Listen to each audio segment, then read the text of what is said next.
Now, well done, everyone. Good day. I'm Omotola Fayomi.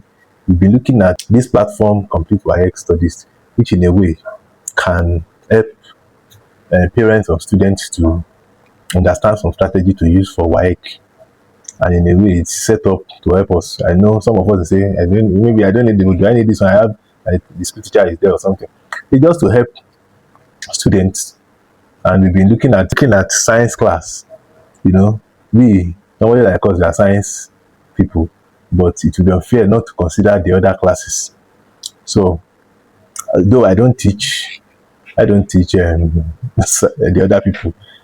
I focus on my own line, and, but it's expected that even as parents, we want success of our children, and we need to do what is right to help them.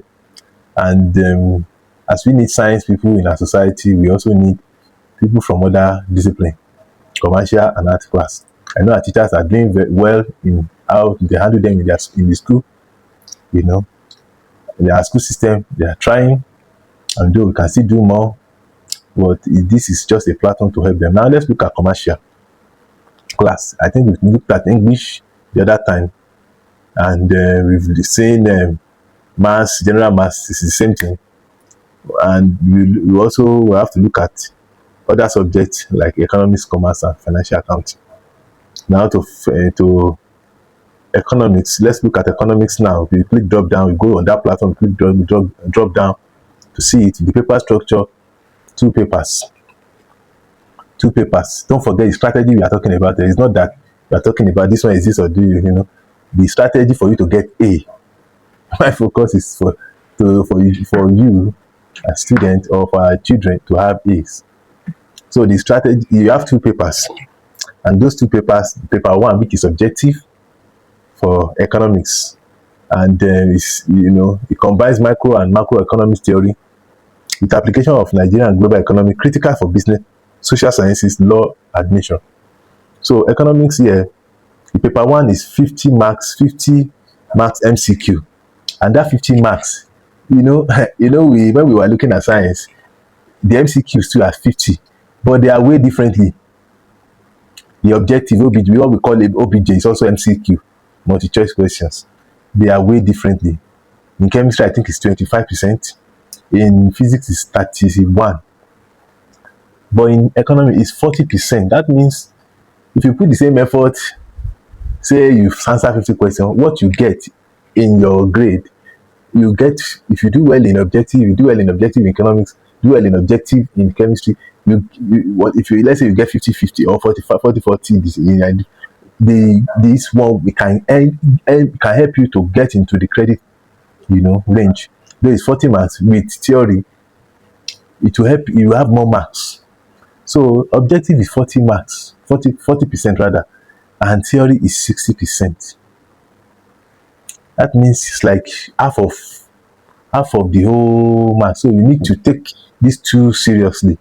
You need to take the objective and the theory seriously, because as you are aiming towards getting more in theory, you also have to work on the objective. The objective, which covers all topics, the definitions and concepts, and the theory also you have to answer 4 out of 6 questions, 10 marks each.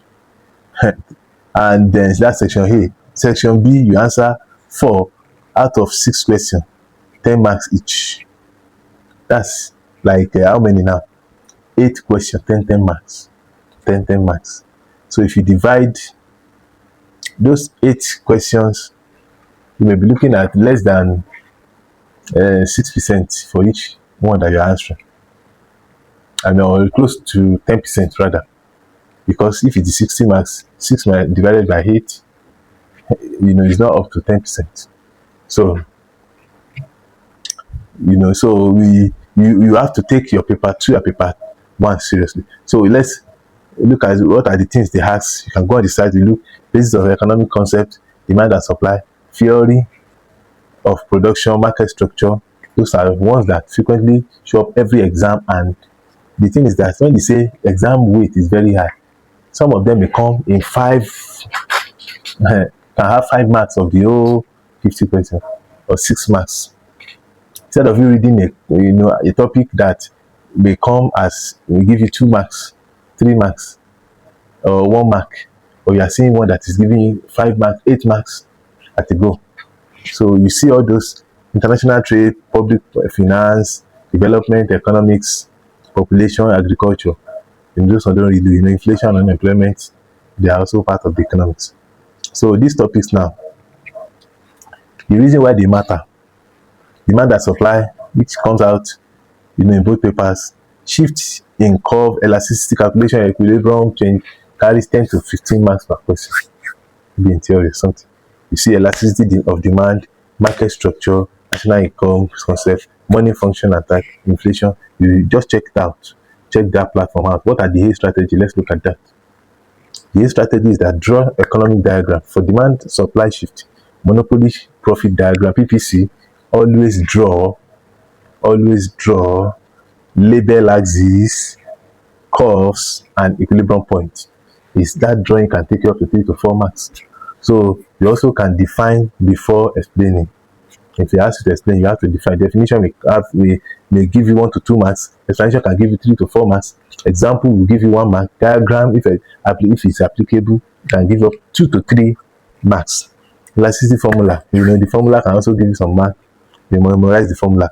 National income identity, memorize the GNP, GDP, net factor, income abroad, NNP, depreciation, and some other items.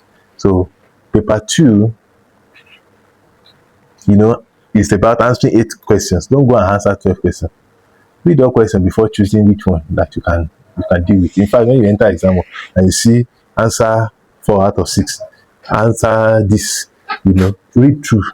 Know the ones that are compulsory. Check the mark, as I said the other time. Check the mark. Check the weight of the mark. Don't go and be spending time answering a 1 mark question when you have 7 marks, 8 marks that you can spend the same equal time on.